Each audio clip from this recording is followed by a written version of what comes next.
Programa Propósito de Vida, com Pastor Rosival Molina.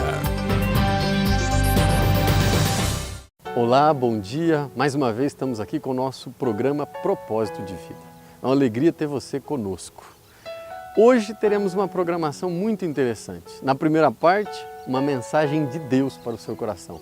Na sequência, vamos trazer mais um curso do nosso quadro, O Cristão e a Profissão. E ao final, estaremos orando por você e por toda a sua família. Participe da nossa programação, é uma alegria ter você nesta manhã. Fique conosco.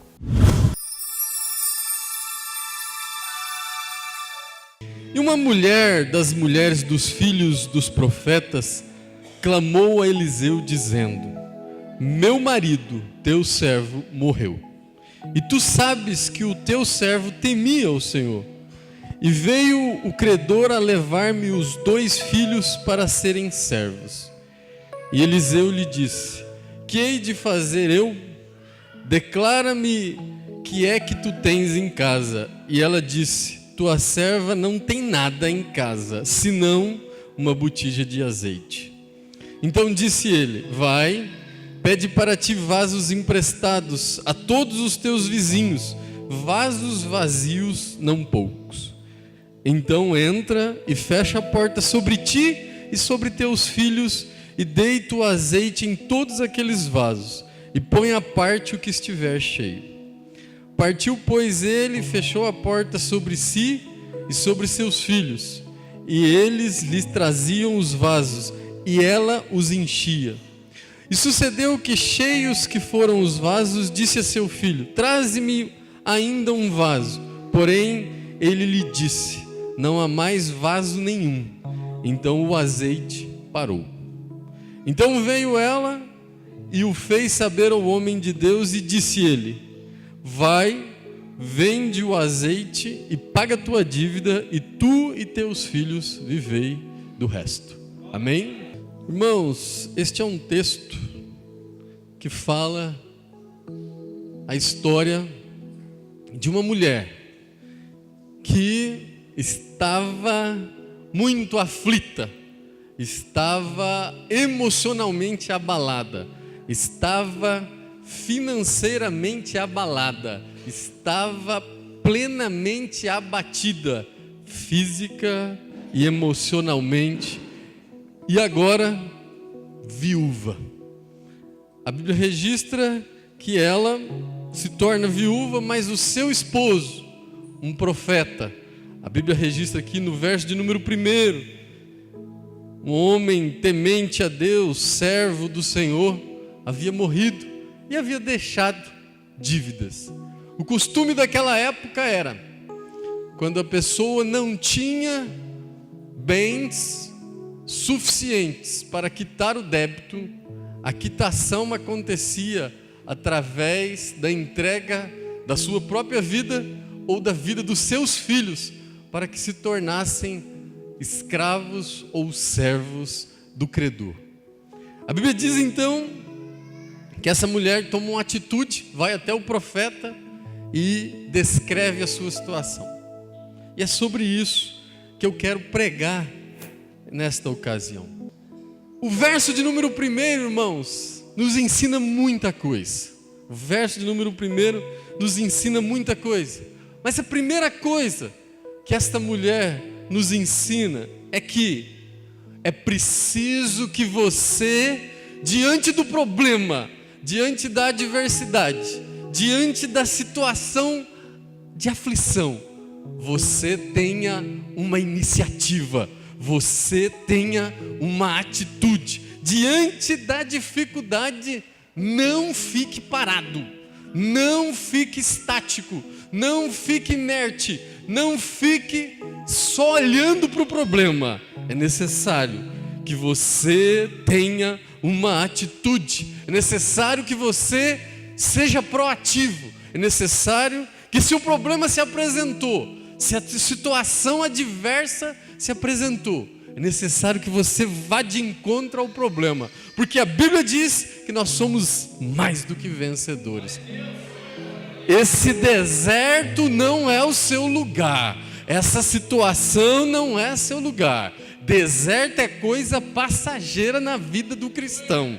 Deserto não é moradia. Isso é passageiro na sua vida. Mas é preciso você ter uma atitude.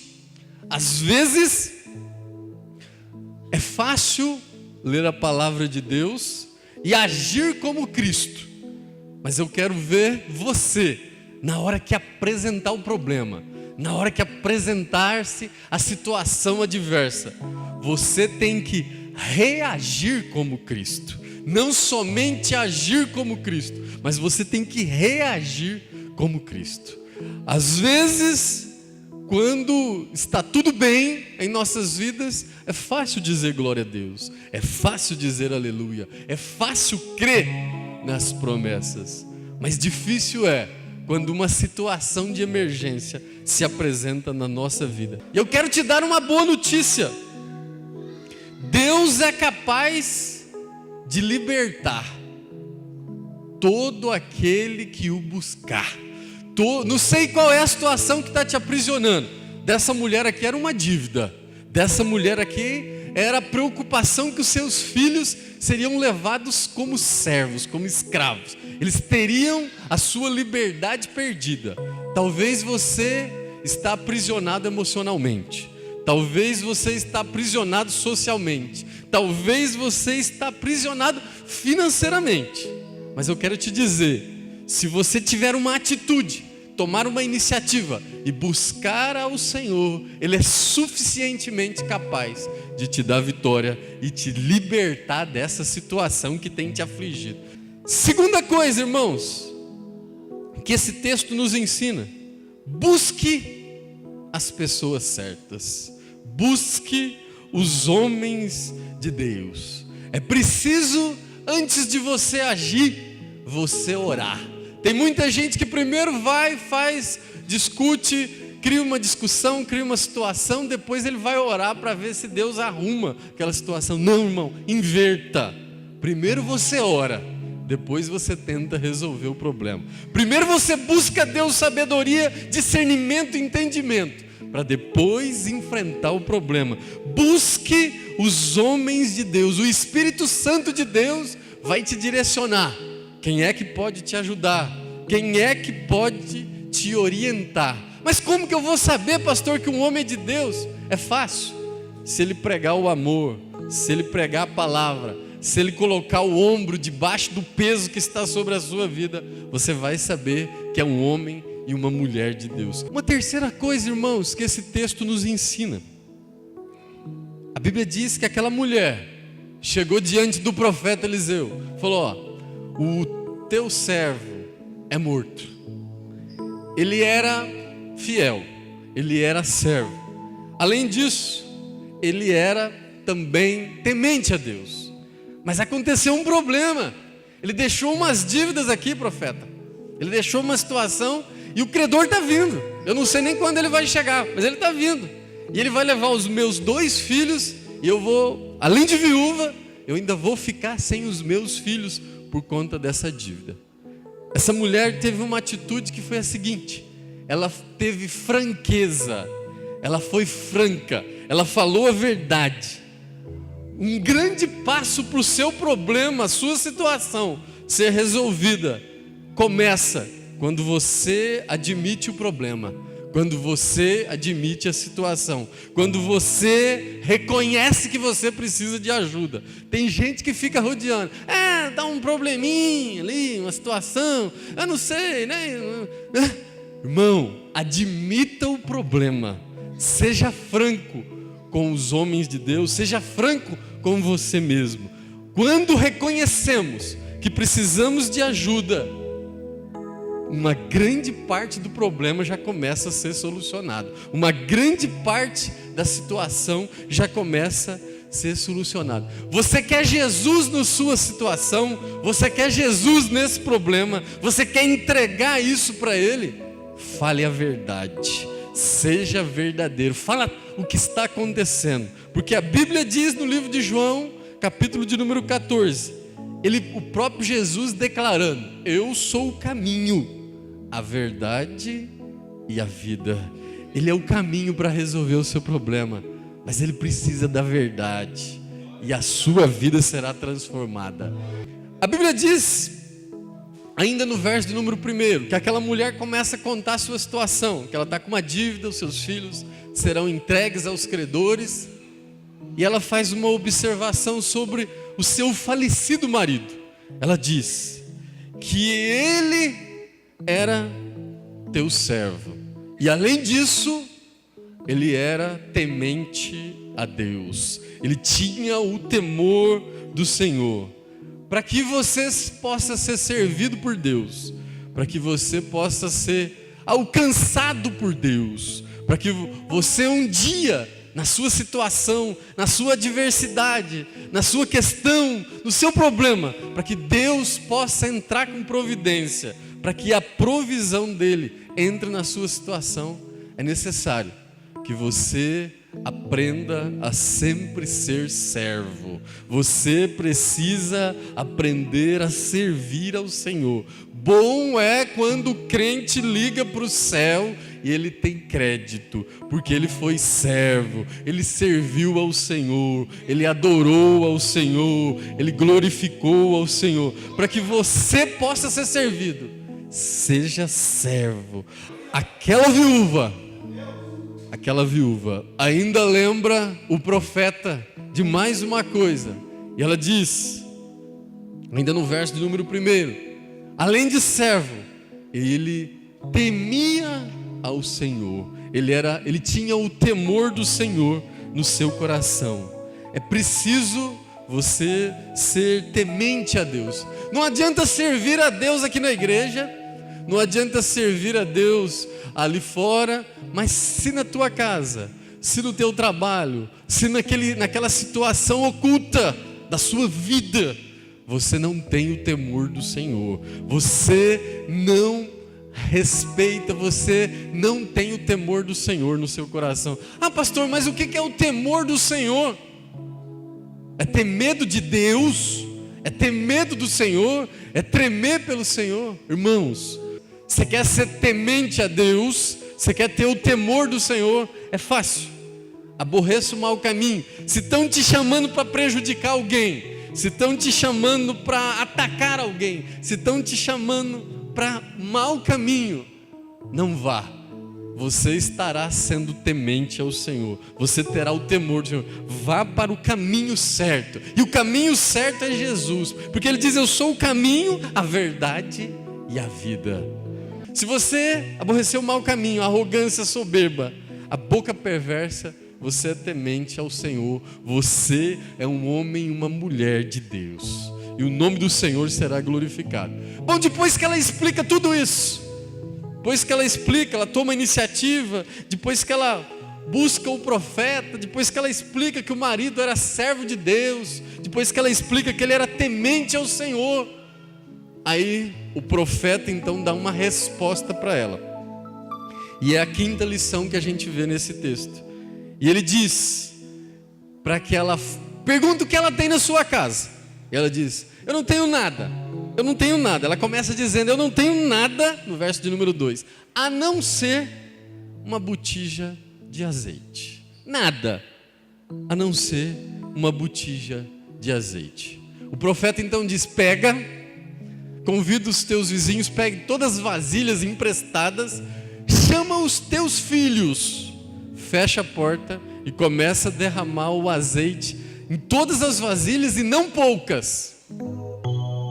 Eu quero te dizer, nesta ocasião, talvez aos seus olhos o que você tem é insignificante, talvez aos teus olhos o que você tem é insuficiente. Talvez você fale, não, mas o curso que eu tenho não dá para fazer isso, o currículo que eu tenho não vai ser possível, a idade que eu tenho não vai ser fácil, a situação lá não tem mais o que conversar, a pessoa diz que não tem mais o que conversar. Talvez aos seus olhos é insuficiente e é insignificante, como foi aos olhos dela. Eu não tenho nada a não ser uma botija de azeite. Eu quero te dizer que o milagre de Deus na sua vida vai começar pela sua casa, vai começar pelo aquilo que você acha que é nada. Ele vai começar lá na sua casa, ele vai começar no seu nada, no seu insuficiente, naquilo que você acha insignificante, aquele currículo, aquele curso, aquela situação, aquele pouco recurso que você tem. É ali que Deus vai operar um milagre, é ali que o milagre vai começar a acontecer, é ali que Deus vai começar a trabalhar. Eu quero te dizer que é do seu nada, é do seu insuficiente que Deus vai fazer o milagre. E através da sua família, o profeta fala: pega os seus filhos, fecha a porta e começa a despejar o azeite. Deus vai ter um mistério com você na tua casa. Deus vai pegar e vai provocar uma reunião, talvez um diálogo, aquilo que estava precisando, aquele azeite que estava secando, estava acabando. Deus vai multiplicar, Deus vai trabalhar. Os vizinhos vão ter que emprestar vasilha, porque o azeite vai ser ampliado na sua vida, na sua casa, na sua família. E eu quero te dizer ainda mais uma lição que tem nesse texto. Está no verso de número 3. O profeta pede para ela pegar emprestado muitas vasilhas, não poucas vasilhas, o texto diz. E eu quero te dizer que o seu futuro, o seu sucesso, a sua provisão vai depender também dos relacionamentos que você constrói ao longo da sua vida. Eu não sei, de repente você chega na igreja, de repente você chega na casa, de repente você chega no trabalho e não conversa com ninguém, não se relaciona com ninguém. Irmão, mude isso. Irmã, mude isso. Deus quer que você nesse mundo seja sal e seja luz. Deus quer ver você impactando. Você é uma igreja viva. Você é uma igreja móvel. Você foi chamada para levar a mensagem. Você foi chamada para se relacionar. No momento da provisão, você vai precisar de relacionamentos. Pessoas vão te emprestar vasilhas. Pessoas vão te emprestar frascos, vasos, para que a glória do Senhor ainda seja maior na sua vida, para que o nome do Senhor seja glorificado. Última coisa, irmãos, aquele profeta dá as orientações para ela ir pegar as vasilhas, para ela fechar a porta com os seus filhos, para despejar o azeite. Nada disso seria suficiente, seria possível, se aquela mulher não tivesse duas coisas. Quando ela ouviu as orientações do profeta, que o próprio Deus estava orientando, quando ela ouviu as orientações, é necessário duas coisas. Deus vai falar com você, Deus já está falando, aproximadamente 15 a 20 minutos, Deus já está falando com você. Mas de nada adiantaria se duas coisas você não fizesse. É preciso acreditar, é preciso ter fé. E a segunda coisa, é preciso aplicar as orientações de Deus na sua vida. A Bíblia diz no livro de Tiago 2:20, a fé sem obras é morta.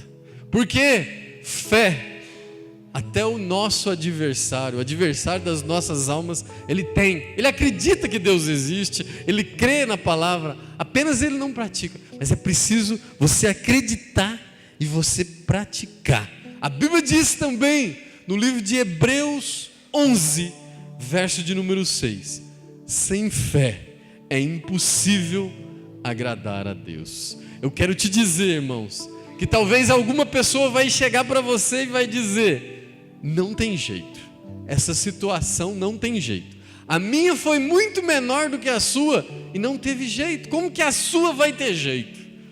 Eu quero te dizer e deixar uma palavra para você. Não fique com a primeira notícia, fique com a segunda notícia. As pessoas vão dizer a primeira notícia é que não tem jeito, mas aí você serve a um Jesus que vem com a segunda notícia e diz: eu posso todas as coisas naquele que me fortalece. Você pode todas as coisas. Fique com a segunda notícia, irmão. O meu caso não deu certo, a minha situação não deu certo. Eu quero te dizer que com você é diferente, porque você serve um Deus vivo, e Ele está aqui, e Ele quer te abençoar, e Ele está vivo, Ele ressuscitou, venceu a morte, venceu as enfermidades, e vai te dar vitória nessa noite. A Bíblia diz, irmãos, no livro de 1 Samuel, capítulo de número 15, verso de número 22, é melhor obedecer do que sacrificar. É melhor obedecer. Se Deus está te orientando para que você tenha uma atitude, para que você busque os homens e as mulheres de Deus, para que você tenha franqueza, para que você tenha o temor do Senhor e seja servo do Senhor, obedeça. Porque holocaustos, sacrifícios, não, eu vou ficar sem comer carne, eu vou ficar sem comer isso, eu vou ficar sem beber aquilo. Irmãos, o sacrifício é bom. O sacrifício é bom. Não, eu tenho o propósito do chocolate, eu não vou comer chocolate. O sacrifício é bom.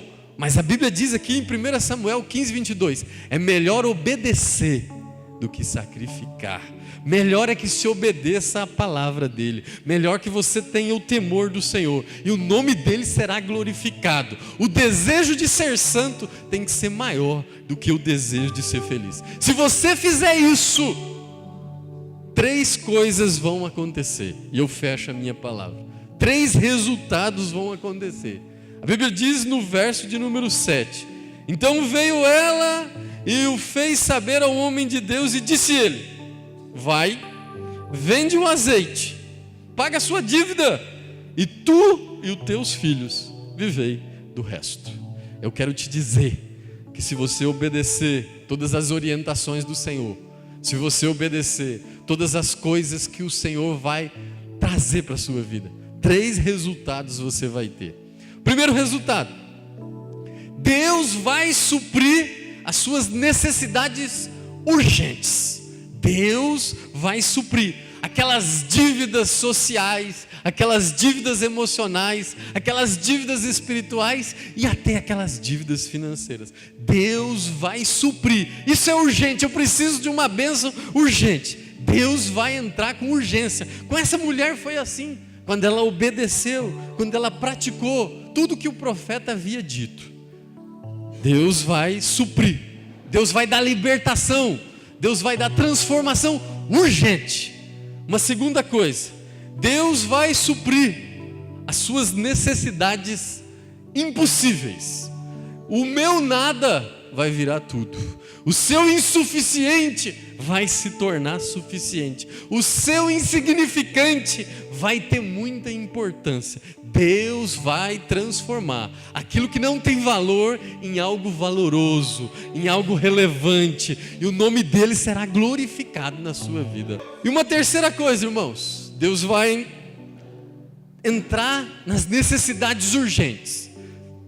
Tudo que você está precisando de emergência, Deus vai entrar nas coisas impossíveis. Aquilo que não tinha valor vai ter valor. E por último, Deus vai atender às suas necessidades futuras. O nome dele será glorificado, o nome dele será exaltado. Assim como ele fez com essa mulher. Vai, vende o azeite e paga a sua dívida, paga as necessidades emergentes.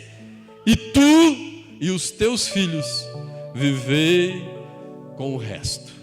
Deus vai entrar com uma bênção na sua vida. Deus vai entrar com uma providência na sua vida, que vai ser como está escrito no livro de Lucas, capítulo de número 6, verso de número 38. A bênção será sacudida, transbordante na sua vida, e o nome do Senhor será glorificado. Eu quero te dizer que, como está escrito no livro de Ageu 2:9, a glória da segunda casa será maior do que a primeira na sua vida.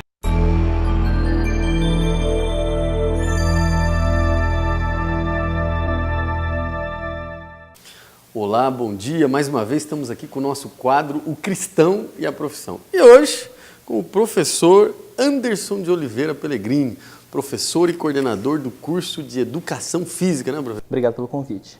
Professor, a razão de tê-lo convidado é para que o senhor dê alguns esclarecimentos, algumas informações aos nossos telespectadores com relação ao curso de Educação Física, né? Na atualidade, o que faz um profissional da área de Educação Física?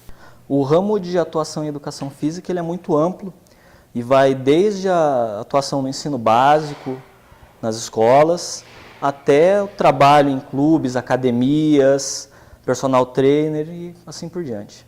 O Brasil atualmente é um país preocupado com o corpo, preocupado com a estética, né? Como que tem acontecido, como que o senhor tem visto a participação desse profissional no nosso mercado de trabalho? Como é que o senhor tem visto? Tem crescido? Como que tem acontecido? A demanda por profissionais da área tem aumentado bastante, a reflexão social a respeito das questões da saúde e da saúde coletiva tem ganhado muita importância nos últimos tempos, sobretudo pelo modo de vida que a nossa sociedade leva, que é um modo de vida que não proporciona a saúde à maioria das pessoas. Então, a atuação desse profissional perante a saúde coletiva e perante as necessidades da sociedade atual tem ganhado cada vez mais importância. Professor, no passado, profissional de educação física a gente associava com escola, mas hoje nós entendemos que tem até ginástica laboral nas empresas, né? Como que tem sido a participação desses profissionais nas empresas também?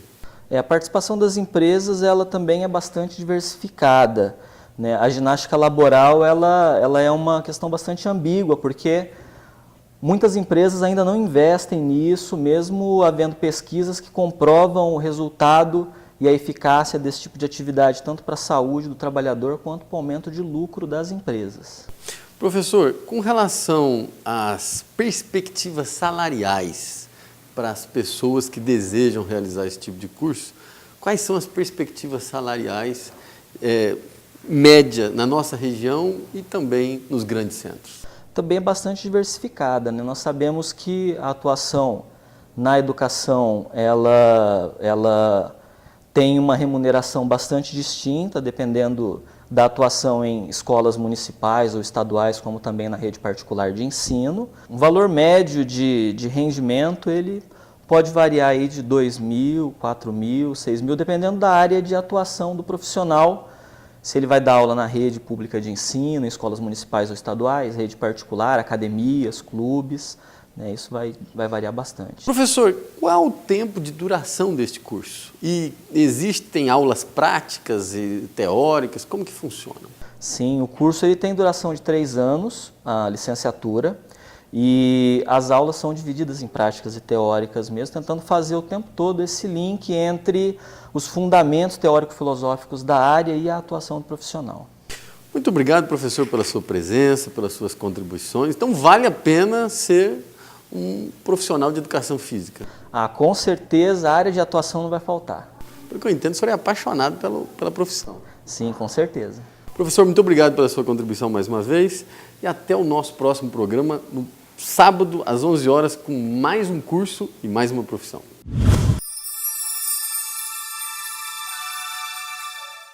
Eu creio que o Espírito Santo falou com você nesta manhã. Houve um despertamento espiritual. Queria te convidar nesse momento, a você que participou conosco desde o início da programação, a curvar a sua cabeça. E juntos vamos fazer uma oração. Será um tempo novo para a sua vida, mas vamos orar junto, crendo que o milagre e a transformação podem acontecer já nesta manhã na sua vida. Curva a sua cabeça, vamos orar juntos. Soberano Deus que estás no céu, Pai de infinita bondade e misericórdia, nós nos apresentamos diante de Ti, Pai, apresentamos todas essas pessoas, todas essas causas, todas essas situações, clamamos pela Tua intervenção, Sua intervenção divina, Pai, entra com providência naqueles casos, naquelas situações de difícil acesso, naquelas águas paradas, vai movimentando, Pai, vai entrando com o Teu poder, Deus, ministra cura, ministra transformação, ministra união, ministra restituição nesse momento, Pai. Nós cremos no Teu poder, nós cremos na Tua graça, nós cremos na Tua intervenção, Pai. Ministra a Tua bênção sobre a vida dos meus irmãos e das minhas irmãs, em nome de Jesus.